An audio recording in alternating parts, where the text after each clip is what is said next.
and I would say, all protocols observed. Thank you for inviting me to share some of my thoughts and ideas as we integrate, as we say, curriculum and assessment. And we have to begin to think about curriculum, teaching, and assessment in a kind of integrated way so that we understand how each relates to each other. But again, congratulations on receiving 81%, 81.3% on the examination on the 2022 NSC. I think it's a phenomenal achievement. It suggests that we have reached a state of stabilization. But I think all of us know that stabilization is very tentative. There is a new curriculum on the horizon, and the stabilization process will unfold again until we come to a point where we can again confidently see ourselves in a state of good stabilization. So ladies and gentlemen, before I start my presentation, I just want to take you through this. And it's an important set of things that we have to self-reflect all the time. And so, as you can see, your house as seen by yourself, absolutely wonderful. Okay.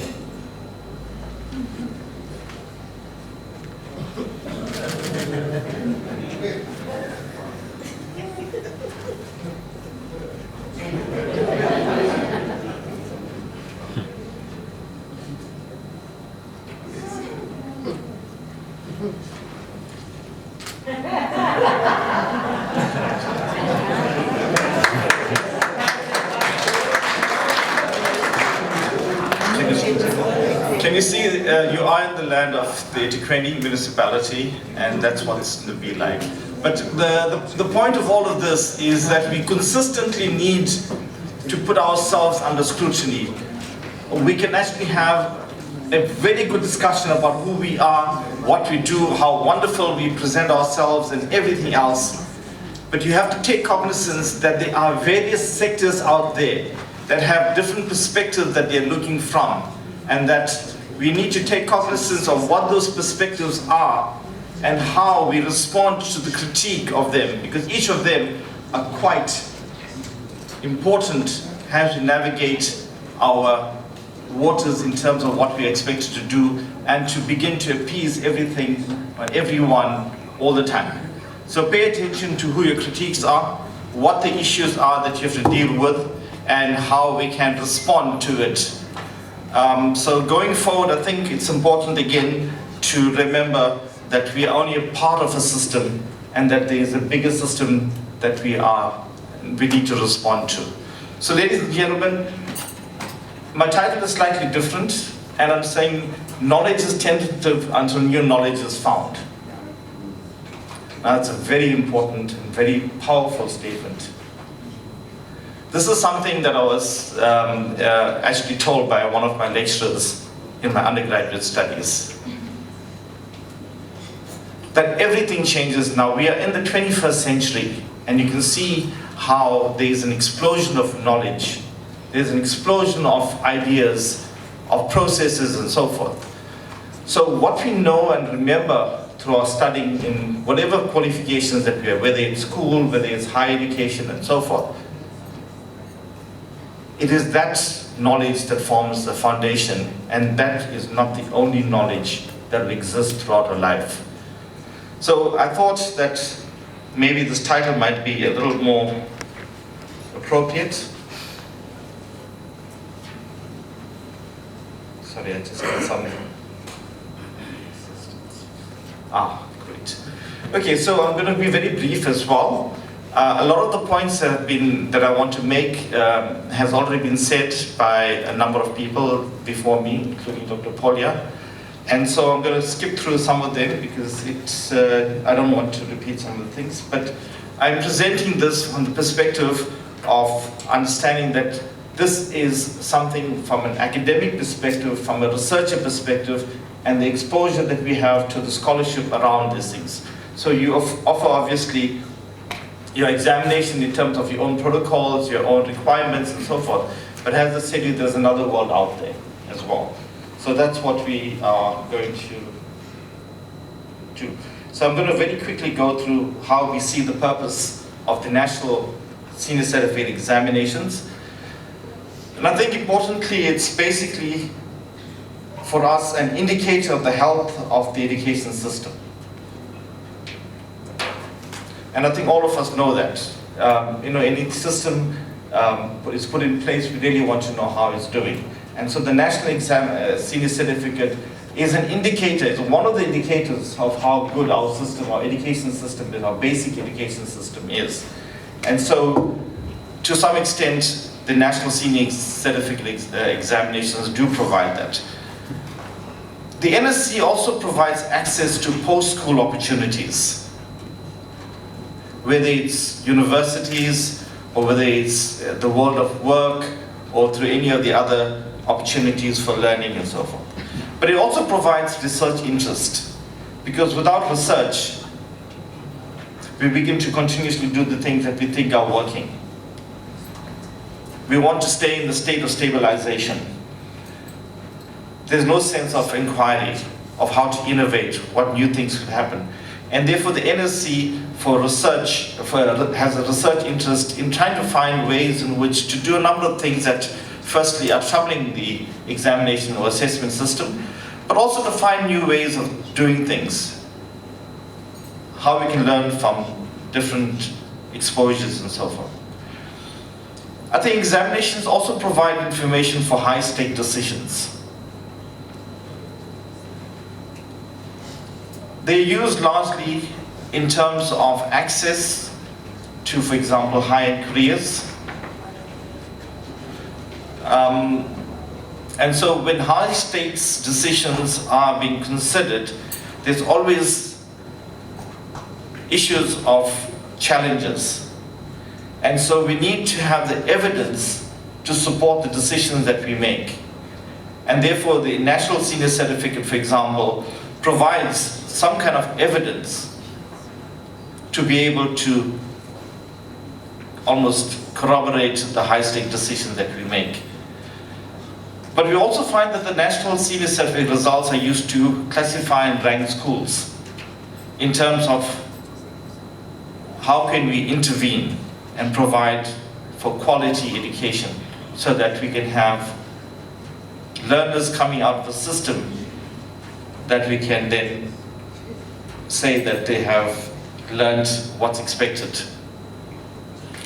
I think beyond these areas of interest for the NSC exams, there is little value of the NSC beyond the fundamental knowledge gained. And I'm not saying this in the sense of being negative about it, but I'm saying it in the sense that if a person has completed the National Senior Certificate examination, has received the results, what happens thereafter? What do they do beyond access to a particular post-school opportunities and so forth? Except for gateway subjects, knowledge gained in school education is seldom used in higher education nor in other post-school activities. Points are achieved to largely gain access, the academic rankings that are made, and so forth in terms of selection criteria that are imposed. Where needed, students are either subject to reinforcement of supposed achieved competences or for communicative purposes. So I think there's another world out there where they rely heavily on school system examination, but also on their systems and processes to reinforce the learners. So in that case, the NSC is largely used for access issues, ranking, and so forth. So what are some of the critiques of the NSC examination? There's always been a contestation on the pass rates versus throughput rates. And you've heard that earlier on by the Director General as well. There's also seemed to be a dominant focus on STEM subjects as privileged gateway subjects. We consistently, even publish these results of the STEM subjects? What about the others? Where is the fairness and equity in all of these things? The NSC also has a mechanism of streaming learners into post-school education. Its categorization of bachelor's, diploma, masters, and higher certificate. The reality of it is only 17% of students who graduate with the NSC access public higher education institutions. What happens to the other 83%? And this also talks to the notion of curriculum, how we actually design the curriculum to almost gravitate all our learners to post-school education, but the opportunities for them to actually do that. And then this questions why learners are learning the subjects that they take in schools. There's also the neoliberal agenda of competition, access to high-end careers, marketization in various ways, marketization of schools as good performing schools and therefore attract students that can pay higher fees. There's marketization in terms of support to excelling in examinations. There's a lot of literature now on shadow schools. And basically shadow schools are schools that operate parallel to school education, where private tuitions are provided, additional and cost to parents and learners and so forth.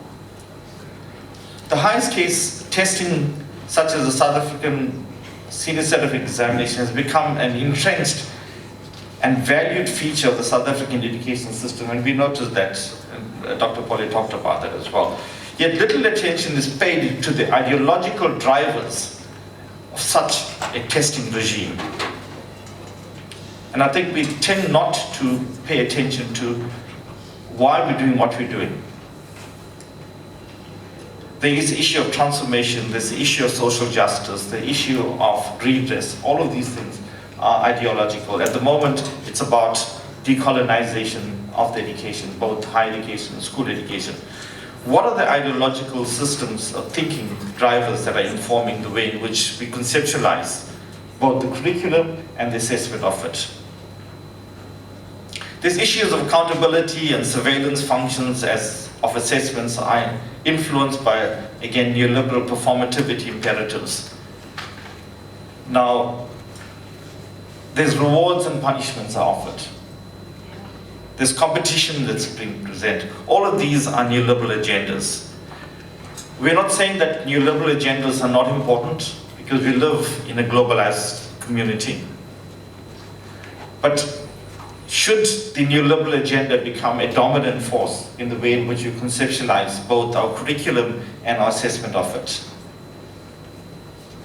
So these are some of the critiques that are leveled against, and it's out there in the literature. It's not just my own thoughts about these things. So what are some of the curriculum reforms? I think all of us need to understand that curriculum is a highly contested and a never neutral terrain. There's always agendas that are being presented, whether the agenda comes from above or below. And Michael Apple really talks about a nice way of putting this. We can either academize the political or politicize the academic. Such a powerful thing. So you can experience it yourself as individuals. There is a demand by a political, ideology or thought, and we can actually begin to academize it through the curriculum as legitimate. We can also politicize why we offer particular courses, subjects in schools. And this is such a powerful concept that Michael Apple had talked about, and I really use him a lot in my own scholarship. There's always this pendulum nature of curriculum. And we think that we're innovating all the time. We have the learner-centered approach to teacher-centered approach, back to learner-centered approach, but every time we do that, there's obviously some improvements in development. Vygotsky in the 80s had talked about the learner-centered approach, for example, and we moved that. There's the objectives of learning, to learning outcomes, to competency learnings, and so forth. it's continuously, we will move in the pendulum. It depends where the pendulum stops that we begin to prioritize and put this. There is, again, the idea of discrete content knowledge, the what, to the process skill of how, and so forth. And I think just as we talked about old information and so forth, we are still so much stuck in the title rationale, 1949, about how curriculum should be, what curriculum should be. And these are some of the things. So, what educational purposes, what experience you give to give them, how can these experiences be organized, and how can we assess them? We are in 2023 and moving forward. Are there no other conceptions of curriculum?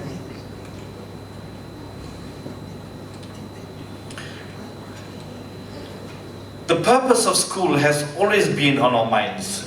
What is the purpose of schooling? Have we interrogated that in terms of how we assess our learners in terms of the purpose of schools? There's a whole lot of literature about what is the purpose of school. And this goes in line with what Michael Young talks about as powerful knowledge. What's the difference between school knowledge and everyday knowledge? Why have we selected certain subjects to be part of our core curriculum and some as electives? Why do we package the curriculum, our school curriculum, in early years of schooling, in the intermediate phase, in the further education and training? So what is the powerful knowledge? And Spencer, again, in 1884, raised the curriculum, fundamental curriculum questions of what knowledge should be taught in schools, and more important, who determines what knowledge to be taught? Are we consistently putting that into the table? Right now, we are having a lot of engagement on a competency-based framework to inform the next iteration of curriculum reform in the country. Who's determining that? What will constitute that competency-based framework? And we are having discussions at various forums about that. The inclusiveness about this is what's important and how we get to bring to fore the various voices that inform it. We are again deeply ingrained in core disciplines, the maths, science, philosophy, and so forth. These disciplines have existed for over a century. And it's so hard to decenter those traditional disciplines to make way for new disciplines to emerge. We are in a context right now where we talk about multidiscipline and transdisciplinary ways. But our examination and assessments are still largely focused on discrete learning and discrete assessments. How can we begin to make the shift into multi and transdisciplinary engagements? Beyond just knowledge of what we know now, but how we use the knowledge in different contexts, in different ways, so that we understand and begin to interpret and engage with real problems that are multidisciplinary in nature. My sense is that discrete teaching and learning will continue to exist into the foreseeable future. But there has to be a stimulus to break that.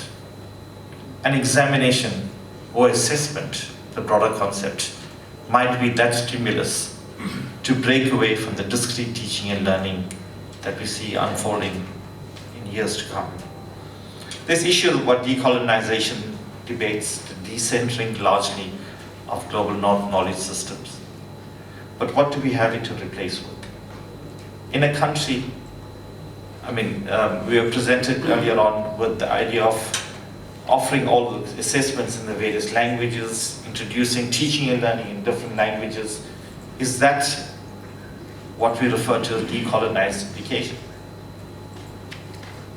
So we need to think a little more deeply about indigenous ways of knowing and how we can bring that to the fore.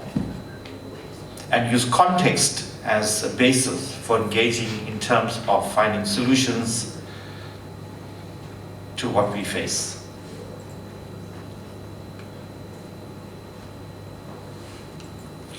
So some of the developments on assessment we're so used to, and we are highly, entrenched in the idea of assessment of learning.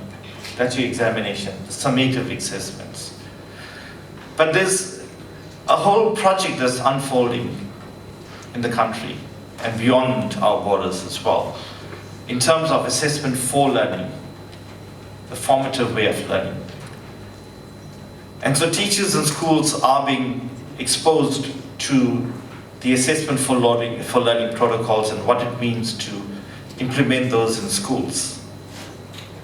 How do we create robust systems for assessment for learning so that we'll be able to use that as a benchmark for assessing what we do in schools for the learning outcomes that we want? Increasingly, the idea of assessment as learning will also become more important as individual learners take more responsibilities for the independent learning. Now we know that learners are exposed to almost 30 to 40% of what's expected to be learned, and that they have to work far more on their own to be able to grasp the depth of what they expected to learn. And this is where the assessment as learning comes into place. The difference between assessment for learning and assessment learning is really on the focus of whether it's led by the teachers. If it's led by the teachers, it's assessment for learning because they would provide learning assessment opportunities to determine where the learning gaps are and so forth. But assessment as learning is initiated by the learner themselves to understand where he or she is finding challenges and find ways to be able to develop competence in those areas. So at the moment we focus a lot on reliability and validity of the assessment processes. Increasingly the idea of fairness is beginning to dominate the discourses. So what do we mean by fairness? And how could we actually bring in fairness into the discourse? There was some indication in earlier presentations about some levels of fairness related to social justice. But we need to think much more deeply about what the concepts mean in terms of assessments. And we also spoke about the ethical issues associated with assessments. So I want to come to almost the near end of my presentation by saying, here are some of the perspectives on what I think we should think about as we begin to engage more deeply in terms of examinations. So should we have examinations for all subjects that we offer in schools? Perhaps we should need to think about the future value of the subjects and whether in fact examinations should be made compulsory for that respective subjects. As we increase the opportunities, the electives that are available to our learners through the subjects that we offer, it is going to be extremely difficult to just manage the quantum of assessments that we do.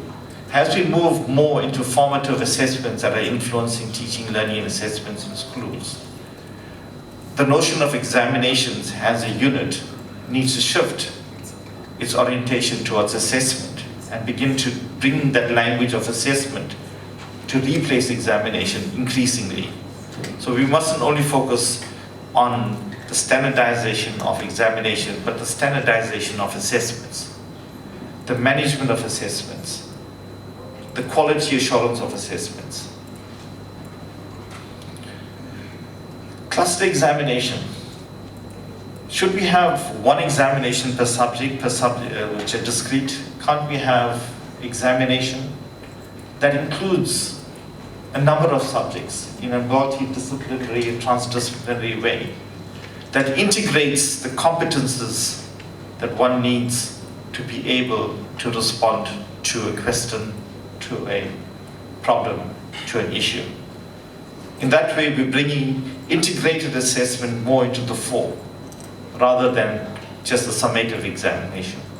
So the integrative, as Dr. Polya indicated, is a combination of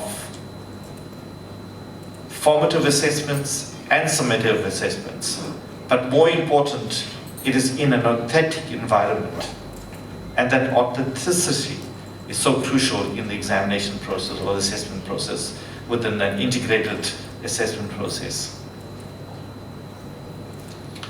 I think I spoke about transdisciplinary and integrated assessments in a way.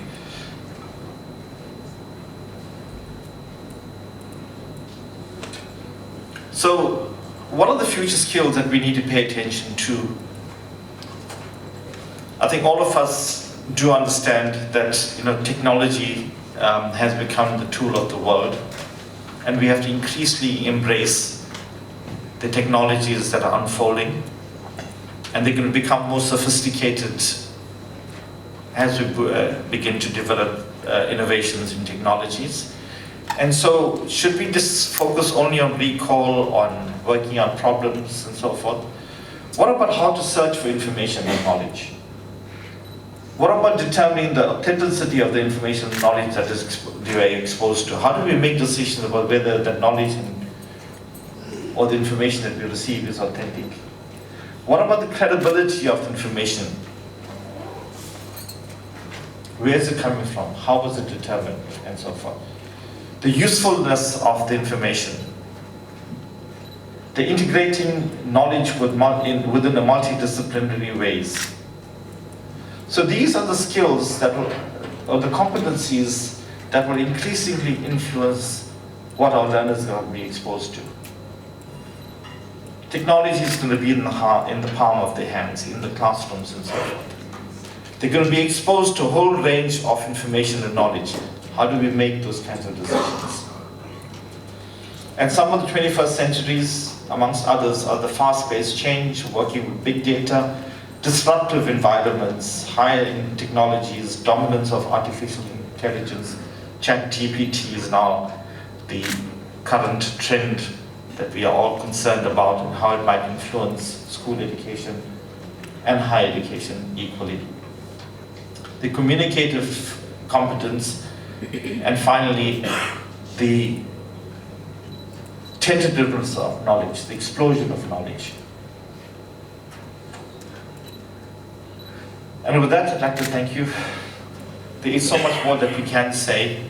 There's so much more that we can deeply get engaged. But I'll try to give you a landscape of the issues that we need to pay attention to as we move into the next couple of days in the Lekgotla as thinking tools, not as knowledge, facts and things, but just as thinking tools to grapple with as we begin to make sense of what we need to do for the next few days. Thank you very much.